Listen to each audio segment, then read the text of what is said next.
I heard you, so I assume you can hear me. So I'm talking on the power of story, which is something that comes up on a number of the more advanced portions of the new track system. And the most basic thing, if you are going to use the power of story and appreciate it, is to know the difference between story and reality. And I bet you're all thinking, now that really is a bit elementary. Perhaps young children can't distinguish between story and what really happened. But I'm an adult, so I know the difference. Well, do you? I think almost everything all of us knows is only a story. Let's start with Socrates, a very wise man. Or was he? We don't actually know whether Socrates existed or not. We have nothing written by him.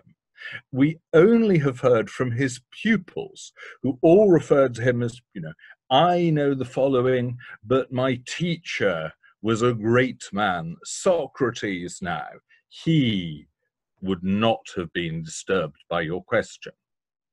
And you could, I don't want to go into religious controversy, so I shan't, but yes, I have neatly trapped myself there, so I shan't. So I shall move on to a more secular question.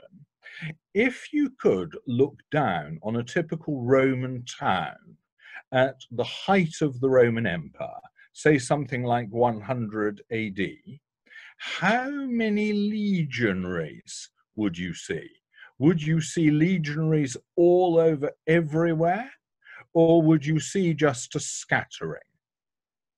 And the answer is you wouldn't see any, probably, because one archaeologist whose work I really respect works on numbers, and he worked out how many legionaries were there. We don't have an exact answer at all, but just roughly at the height of the Roman Empire. It turns out, in proportion to the population, there were fewer legionaries than there are members of the US Armed Services in proportion to the population of America today. The thing about the Roman Empire was it was successful. You didn't need lots of legionaries. There may have been just about 16 legions or even fewer across the whole Roman Empire. So you think, why do you think you know that there were legionaries all over everywhere? Well, if I'd asked you, do you get your impression of ancient Rome from Asterix comic books, or perhaps Carry On movies, or anything else made in a contemporary moment, you would reply indignantly, of course I don't. But then where does your impression of ancient Rome come from? No living person has seen a town as it was at the height of the Roman Empire. We just assume we know things, and the knowledge that we never get a chance to consciously query, that sneaks up on us in a really sneaky way. And perhaps that is why orators and powermongers know about the power of story. If you make a series of statements, your audience will be sitting there thinking, is that true? Is Colin bullshitting? But if you tell a story, then the story may engross people to the point where you just carry people along with the flow. So I would, if we were all in the same room, I would ask people to suggest something they think they know, but there are many famous examples from history. Take Newton and the apple.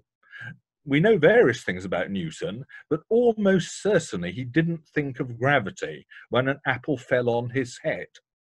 One reason I say that with such confidence is, among the history we think we know, but we don't know at all, is things like who invented or acted at critical moments in history. Because you will find, if you read up on it in detail, that everything you were taught at school is a lie, pretty much. Newton may have invented the theory of universal gravitation, but there's a lot of evidence that points towards Hooke. You probably remember Hooke very faintly. Hooke's law, the most trivial law you were ever taught, that if you double the weight on a piece of wire, it extends twice as far. But Hooke did a lot of wonderful work. He essentially invented and built the first practical microscopes. And his work, Micrographia, for those of you in Oxford, is exhibited quite regularly. He was at Queen's College, and he drew beautiful illustrations. Of course, it wasn't possible to photograph through a microscope of what he saw. So you thought that Newton invented the theory of gravitation. You probably thought that Darwin invented the theory of evolution, and he wrote The Origin of Species. Well, he did write the book The Origin of Species, but he did not invent the notion of evolution.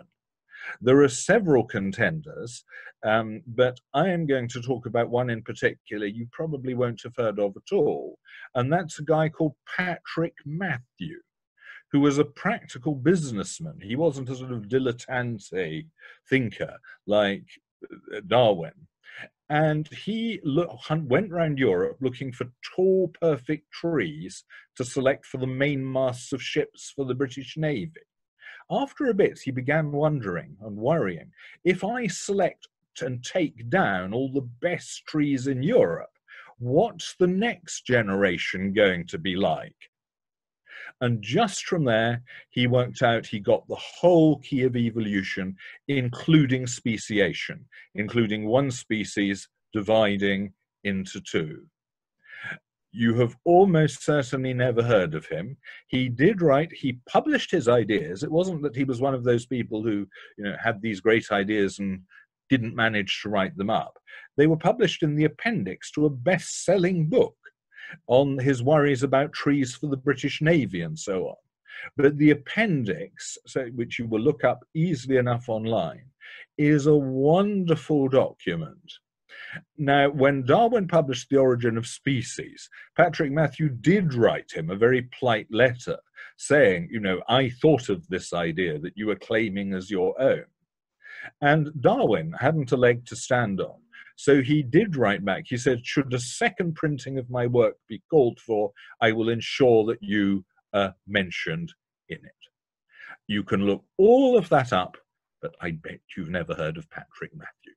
Thank you.